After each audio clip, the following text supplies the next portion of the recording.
Hello everyone, in this video I'll be translating and summarizing the latest Urdu broadcast by Shahbaz Gill to make it accessible for our English-speaking audience. Let's go through the key developments and insights in Shahbaz Gill's words. The most important news of today is about Field Marshal and Nawaz Sharif, who are now facing each other. Yes, Field Marshal General Asim Munir also wants to become the head of state, and Nawaz Sharif's heart is harboring the same thought. This news goes back about a month or a month and a half when we first shared it with you across Pakistan. Remember, Field Marshal went to Iran with his aide, and they were sitting on a sofa with the Iranian president. The Supreme Commander was sitting in front, and Field Marshal was among the ministers in the line. We had reported that day that Field Marshal wanted to become the head of state. Then, 2 weeks ago, we were the first to report that President Zardari's departure was inevitable. We also mentioned how it would happen. Either the People's Party would be given the role of the opposition, Bilawal Zardari would become the opposition leader, and it would be suggested to Zardari that it wouldn't look good for him to be both the president and for his son to be the opposition leader, so he should step down. This would clear the way for Field Marshal and benefit Bilawal by allowing appointments, including those of the chairman of NAB or the caretaker prime minister, to be made at will. Another scenario we discussed was that the People's Party would be included in the government by offering them ministries. Zardari would then be persuaded to leave office on the pretext of health issues, paving the way for Field Marshal. If that had happened, the path for Field Marshal would have been clear. Now, a new twist has emerged in this story, and the credit for this new development goes to Naeem Ashraf Bhatt. He is a renowned journalist at ARY, known for breaking exclusive stories. His latest revelation is that Nawaz Sharif now also wants to become the president. According to him, PMLN is saying that the rumor about Nawaz Sharif wanting to go to Adiala jail and possibly meet Imran Khan there was planted. It spread like wildfire and then PMLN condemned it half-heartedly. But now Naeem Ashraf Bhatt reports that this was deliberately done to put pressure on Field Marshal, signalling that PMLN is ready to talk to Imran Khan. PMLN does not want Field Marshal to become the president through a complete military takeover. They believe that if Field Marshal becomes the head of state, the game will be over for them politically. This is their last-ditch effort to prevent him from becoming president without a fight. Will this effort be successful? That remains to be seen. But PMLN is certainly trying to stop Field Marshal from becoming president through political maneuvering. Over the past 2 weeks, you have seen how the People's Party under Bilawal Zardari's leadership has improved its image, and it now seems to be preparing for a more prominent role. PMLN, on the other hand, is showing signs of defiance. You can see this in the statements made by Khawaja Asif, Rana Sanola and others, where they express defiance, albeit in a subtle way. They want to show that they are still resisting, but this resistance is weak and may not be enough to challenge the growing power of the military. To clarify, this isn't the first time Nawaz Sharif has expressed an interest in becoming the president. According to Farhatullah Baba in his book After Benazir Bhutto's assassination in 2008, when the People's Party came to power, Nawaz Sharif also expressed the desire to become president. However, Zardari rejected that, saying his party wanted him to be the president. Now history seems to be repeating itself, with Nawaz Sharif and Field Marshal Asim Munir facing off. What will happen next? It's still unclear. Given PMLN's current weakness, it's doubtful they will be able to oppose Field Marshal successfully. But they will certainly try, and their efforts are visible in these political maneuvers. This brings us to the second story. Yesterday, on July 5th, there were tweets and statements commemorating General Zia-ul-Haq's military coup, which took place on July 5th, 1977. Of course, the People's Party, as the inheritor of Benazir Bhutto's legacy, has criticized this period.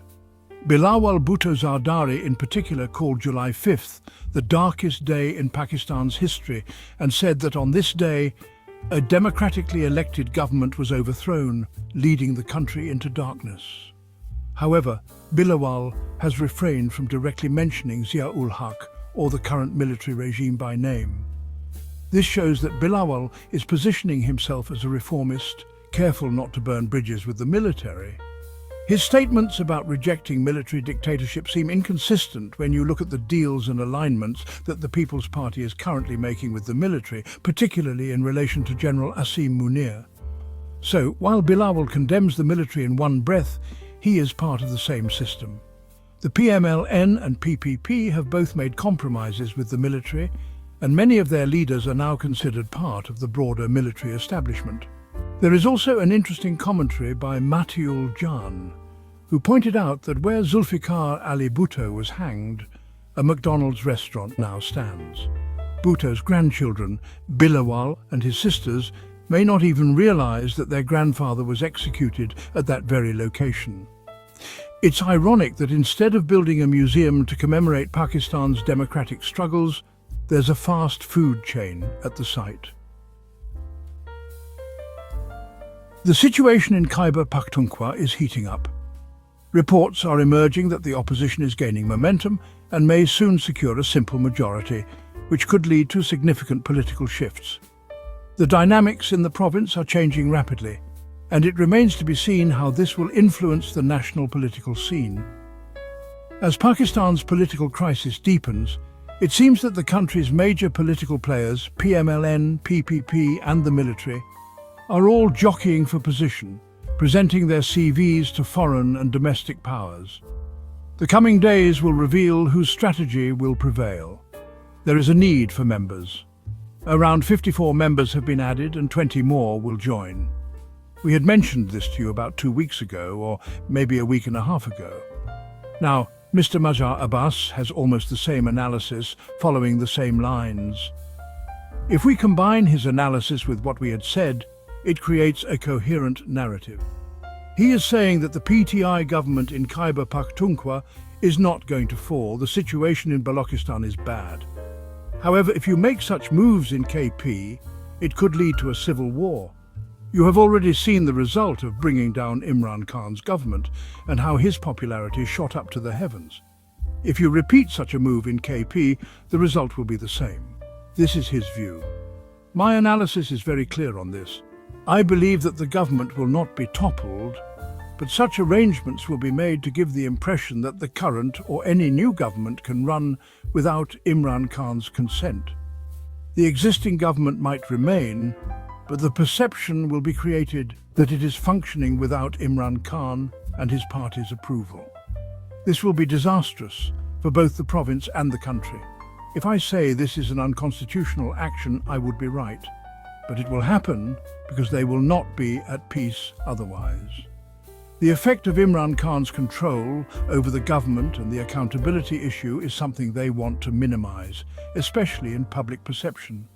Let's wait and see what happens next. Listen to the story ahead. The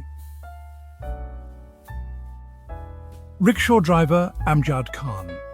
This is a picture of rickshaw driver Amjad Khan, shared by Malik Parvez Iqbal, an advocate. On 5 August 2023, this rickshaw driver, Amjad Khan, was arrested by the police after dropping off a passenger. They charged him in a 4-month-old case from 9th May, case number 103, and put him on Server Road. His bail was later arranged, and the advocate arranged the paperwork. But just pay attention to the fact that these poor rickshaw drivers are the ones who earn daily and eat daily. They don't get land worth billions like Rahil Sharif or corruption money like General Bakwa.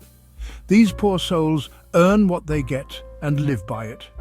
This man was thrown in jail, and his family must have suffered as well. The next news is shocking.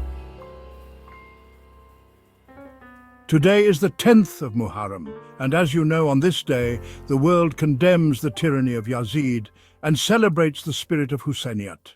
The entire world speaks of the principles and sacrifices of Hazrat Imam Hussein, but our Maryam Nawaz seems to be standing somewhere else. Initially, it was hard to believe, but after seeing the pictures, it became clear that she took the propaganda campaign for the 9th and 10th of Muharram to the next level. She wore clothes in accordance with Muharram, but there was a clear attempt to campaign. The special Muharram distribution boxes featured her picture. You won't believe it, but her picture was on special boxes for Muharram distribution. It was placed on washrooms, radios, ultrasound reports, street corners, and on boxes everywhere. Now, who knows where she won't put her picture? We've received some news from a source, and this is still unconfirmed, but there's word about a World Bank program to create daycare facilities for working mothers in Punjab. More daycare centres are being planned to help working women, and diapers and essentials for children in daycare centres will be provided through World Bank funding in Punjab. It's still in planning, but there is talk that maybe Mariam will also put her picture on this. This may sound trivial, but she takes these things very seriously. Up to now, she has claimed 2,700 projects for herself. And I have no doubt she will ensure her picture is placed not on the inside, but only on the outside of these daycare centres. This is the level of self-promotion we're seeing here. Let's talk about Punjab. On one hand, there are over 1 million children out of school, and on the other hand, there are 1.8 million ghost students. These are not real students, just names on paper. These 1.8 million ghost students are being counted in reports as if they are enrolled in schools. This is done to make the literacy rate look better. These ghost children are not real, but their names are added to lists to create the illusion that these children are in school. The real children out of school are not being brought in. Instead, false names are being added to make reports look good. It's the same as the cheating Mariam used to do in her matriculation and FA exams. The next news is from Khyber Pakhtunkhwa. A very vile statement has been made about the people of Khyber Pakhtunkhwa. A close associate of Mariam, Nawaz, a woman by the name of Bushra, made a harsh comment, saying that the people of Khyber Pakhtunkhwa don't need any performance, they have no mental capability. She called them fools, saying they lack common sense. This is a direct insult to the people of Khyber Pakhtunkhwa. And it's also very ignorant of her because Khyber Pakhtunkhwa is the only province where people return mandates to parties they think are not performing well. But anyway, these kinds of statements are common from people who are aligned with the establishment. Moving on, during Muharram, we should approach things with a little humility and compassion. There's another shocking news about the lawlessness in Islamabad. In Margalla National Park, poachers shot and killed a rare deer in broad daylight in front of tourists. This is illegal poaching, and the animals there have all been wiped out. Not only have we encroached on the land, but we have also wiped out wildlife. We used to see birds and animals, but now they are disappearing. The situation for animals is dire, and it's a reflection of how we treat not just wildlife, but also humans. In Chakala Cantonment Board, a decision was taken under the leadership of Brigadier Ahmed Nawaz to raise water charges by more than double. For example, the water charge for a 3-mala house will be increased from 300 to 700 rupees. The 5 to 7 mala will go from 450 to 1,000 rupees, and for a 10 to 15 mala house it will rise from 900 to 1,800 rupees. Along with that, charges for cleanliness and development have been increased. But outside, these same people are telling us that inflation has gone down. They are raising prices internally while claiming to have brought down inflation. Lastly, a very unfortunate incident happened in Islamabad's PIMS hospital, where a patient died and the family was charged daily for keeping the body in a private hospital. They charged 1 lakh rupees a day, and this has been revealed in a parliamentary committee inquiry. The fact that these private hospitals are charging exorbitant amounts for such services is appalling. The poor family was charged 1 lakh rupees a day for 7 days, even though the patient had passed away. In conclusion, the entire situation in the country seems corrupt and immoral. Whether it's the political manipulation, inflation, lawlessness or exploitation in hospitals, this country seems to be facing a moral and ethical breakdown. That wraps up our translation of Shahbaz Gill's video. I hope this English version helped you understand his message better.